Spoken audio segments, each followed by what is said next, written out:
রমজান মাস, এই মাসে,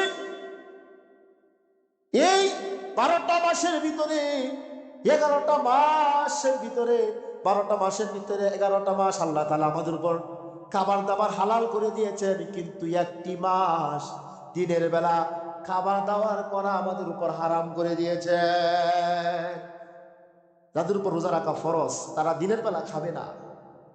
প্রিয় ভাইরা আমার, এখন যদি রমজানে দিনের বেলা কোনো ব্যক্তি পানাহার করে, সুস্থ মস্তিষ্ক ব্যক্তি, প্রাপ্তবয়স্ক ব্যক্তি যদি দিনের বেলা পানাহার করে খাবার দাবার খায়, আল্লাহর হুকুমের অমান্য করলো, আল্লাহর নাফরমানি করলো, ওই মানুষটা কাল হাসরের মাঠে জাহান্নামে তার যেতে হবে বলে নাউজুবিল্লাহ। সেই জন্য আল্লাহ রাব্বুল আলামিন দিনের বেলা পানাহারকে নিষিদ্ধ করে দিয়েছেন।